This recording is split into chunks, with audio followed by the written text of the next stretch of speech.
What is up YouTube? Welcome back sa aking channel. Ngayong araw nga tuturuan ko kayo kung paano gamitin ang SCRCPY. Ito ay isang tool para ma-mirror at makontrol ang Android phone nyo sa PC or sa laptop gamit lang ang USB cable. So, libre lang naman to and lightweight lang din at hindi na rin kailangan i-root yung ating cellphone. May bonus din ako sa video na to. Kumbaga, paano naman kung sira yung screen ng cellphone o yung basag or hindi matouch, no? Hindi kasama rito yung mga cellphone na black screen kasi sa ngayon wala pa tayong nakikitang solution para doon, no? So, gagamitan natin yun mamaya ng OTG tsaka mouse at tsaka wireless na SCRCPY. So, let's go. First step, punta tayo sa Google. Search natin yung SCRCPY. So, yan. Nakikita nyo to yung galing sa GitHub. Click nyo yan. So, ayan. Mare-redirect tayo dito sa web page na to. Hanapin lang natin yung Get the App. Tapos, for Windows.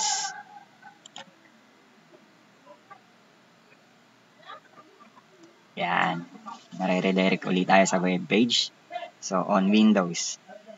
So, download natin yung latest release, no? So, kayo depende sa laptop nyo or sa PC nyo, no? Kung ano ba kung ilang bit ba siya, kung 64-bit or 32-bit. So, ako, gamit ko kasi na laptop is 64-bit. So, ito yung na-download natin. So, ayan, nag-downloading na siya. Makikita nyo rito. Yun, done na. So, buksan lang natin. So, close na natin to yung website ng GitHub. No? Dito na tayo ngayon pupunta sa window na download. So, ito na. Right-click lang natin to. No? Tapos, extract files or extract here na lang. So, after ma-extract, ito na yung folder. So, andyan na yung mga laman ng SCRCPY, no? Yung extracted files. No? So, isang tabi muna natin yan. Lipat tayo sa ating cellphone or sa ating smartphone. So, isisingit ko nga lang pala itong video nito. Napapakita ko lang dito yung mga kailangan natin gamitin mamaya. Cable, cellphone. Ito, pinakamahalaga.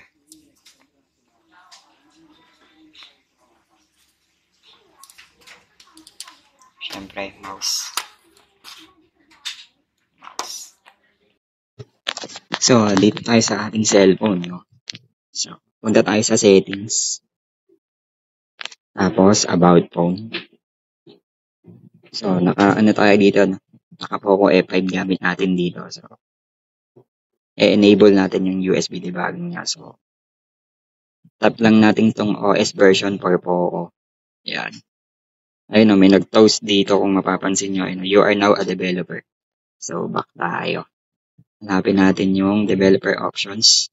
So, additional settings. Nandito yung developer options. So, yan. Enable lang natin yung USB debugging. Check nyo lang yan. Tapos, wait lang natin yung countdown.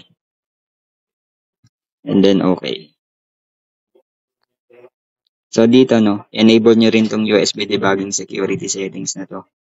Kasi, alam ko, ginagamit yan para makontrol ng SCRCPY yung mga, halimbawa, keyboard, tsaka yung mouse, no? Kasi pag hindi naka-enable yan, sa pagkakaalam ko, parang yung screen lang or yung display lang yung imi-mirror niya, no?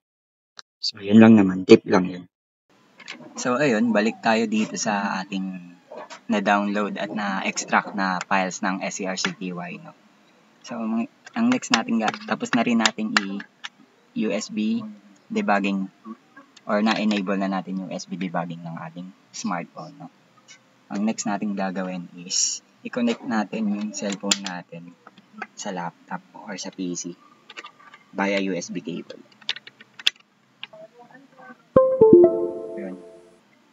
Kung napansin niyo, may narinig tayong the notification sounds. After natin ma-connect yung cellphone natin sa ating laptop, no? Double click lang natin to, yung SCRCPY na yan. Double click nyo lang yan. Kasi ayan na. Ayan na yung cellphone nyo. Nami-mirror na siya via USB cable, no? So, next naman, ituturo ko naman sa inyo kung halimbawa basag yung screen ng cellphone or sira yung touchscreen, no? Gagamitan natin yun ng mouse at saka ng USB-C hub or ng OTG. Tapos, i-wireless SCRCPY natin siya dito sa ating laptop. So, ayun guys, next ko namang ituturo, kunwari halimbawa basag yung screen ng cellphone nyo or sira yung touchscreen niya, no? So, ayun nga, hindi ito applicable sa mga black screen yung cellphone. Pasensya na, hanggang dito lang muna yung may tuturo natin, no?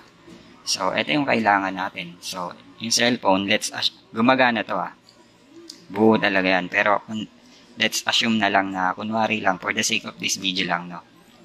Para lang sa tutorial na to, i-assume lang natin siya na kunwari is broken screen siya or basag, no? Or hindi matouch yung touchscreen niya, no?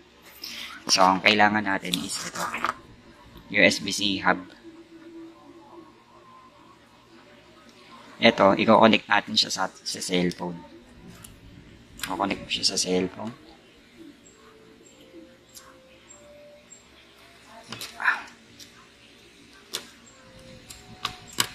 Wait lang. I-connect mo siya sa cellphone. Ayan. I-connect mo lang siya sa cellphone.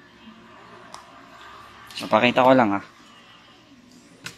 walang existing app dyan or kahit ano.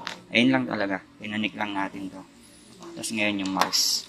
Ito, mouse. Yung mouse. I-connect lang natin siya dito. Ayun, dito.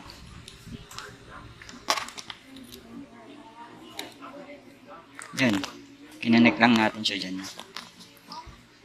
As you can see, ayun meron siyang cursor. Nagkaroon siya ng cursor. So, check nyo rin muna pala kung yung device nyo ba or yung smartphone nyo ba is meron siyang OTG or supported siya ng OTG. So, gagawin lang natin dyan. Ayun, nako-control siya gamit yung mouse. Mouse yung gamit. Pwede nyo rin connectan niya ng keyboard kung gusto nyo. So, ayun. Pakita ko lang. Ini-scroll ko. Hanapin lang natin yung settings. Ito, settings. Click natin yan. Punta tayo sa About Phone. Build number. Click lang natin yan, no? So, ayun. May nakalagay. So, ayun. Pinapalagay yung pin. Lagay ko lang yung pin. Okay. So, ayun. You are now a developer. So, na-enable na natin yung developer options ng cellphone na to. Hanapin na lang natin ngayon kung saan may kita yung developer options na ito. System. Ayun. Sa system siya. Developer options. So, dito, enable natin yung USB debugging. Enable natin yan. Pati itong wireless debugging na to. Kasi ayan yung kailangan natin, no? Please connect to a Wi-Fi network. So yun din nga pala, no? Kailangan connected tayo sa Wi-Fi, no? Same network dapat. So, ayan. Kinonnect ko sa Wi-Fi. Yan. So, dapat connected tayo sa same network, no? Yung laptop natin, pati yung cellphone natin. So, ito wireless debugging. Ayun na. Always allow on this. Allow lang natin. So, wala rito yung settings na kagaya sa Poco, no? Sa cellphone na gamit natin kanina. So, yun na. Enable na natin yung USB wireless debugging yan. No? Balik tayo sa laptop, no? So, ayun. Balik tayo dito sa laptop. Tapos na kasi natin ma-enable sa cellphone yung developer options. Na-enable na rin natin yung USB debugging at wireless debugging. So ito nga pala yung dinownload natin na Scrippy na SCRCPY na in-extract natin. No? Click nyo lang to, open a terminal here. So, lalabas na to. Tapos, ang susunod natin gagawin na i-type natin yung ADB pair. Tapos, ilagay nyo lang dito yung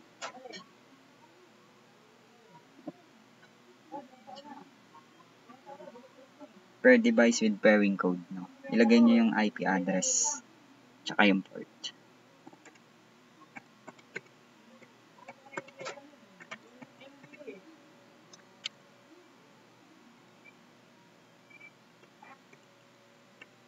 So, enter nyo lang. Maghahanap na ng pairing code. Ilagay nyo yung 6-digit na code dyan. No? Tapos, enter. Successfully paired na siya. So, next natin gagawin. I-connect natin. So, yung ADB pair, gawin lang natin connect yan.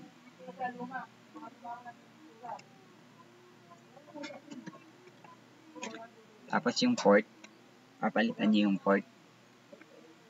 Yung port na ipapalit nyo, makikita nyo yan dun sa IP and port, IP address and port sa wireless debugging. So, ayun yung ipapalit nyo, port lang na. Tapos enter. Ayun, connected to IP address, makikita nyo and port. Tapos sa device nyo or sa cellphone nyo, mag-notify din yan na connected na kayo sa laptop. Wireless.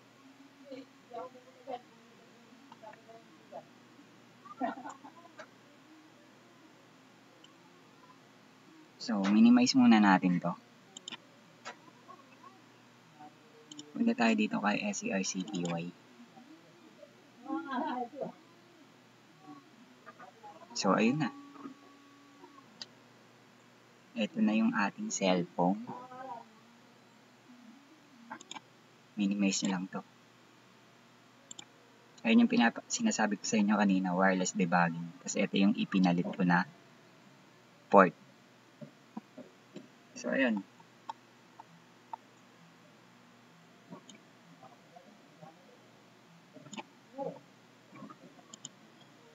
Nako-control din, no?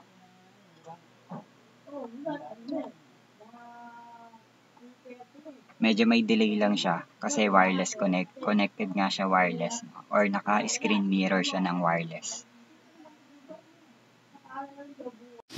So, ito guys, no? Patunay lang na connected siya wirelessly, no? So, ayun, no? Wala siyang naka-connect na USB cable. Same connection lang ng Wi-Fi yung kailangan natin. Tapos ito yung ayun na siya, nami-mirror na siya. Sundan nyo. Ayun na siya.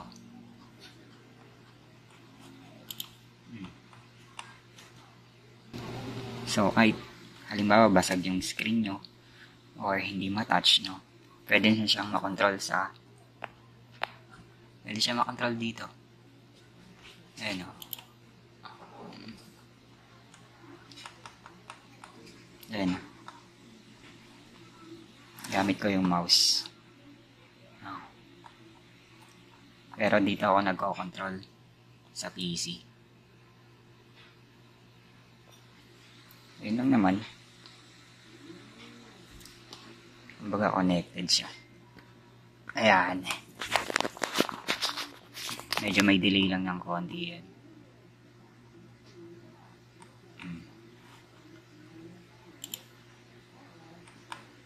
Bukas tayo ng YouTube.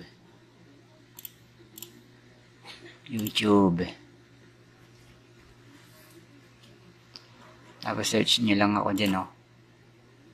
Search nyo lang ako dyan. Binmatic. Search nyo lang, Binmatic. Ayun, oh. Binmatic. Yan ang aking channel. Ayun, oh. Subscribe nyo na ako. Subscribe na kayo, mga bossing. Salamat. So, ayun lang naman. Hanggang dito na lang itong video na to. Maraming salamat sa panonood. Sana ay wag niyong kalimutang mag-like, mag-subscribe, at i-share nyo na rin itong video na to, no? Para makatulong din tayo sa ibang may problema kapag pagdating sa basag na screen or yung touchscreen ng cellphone is hindi na gumagana. So, yun lang. Maraming salamat sa panonood.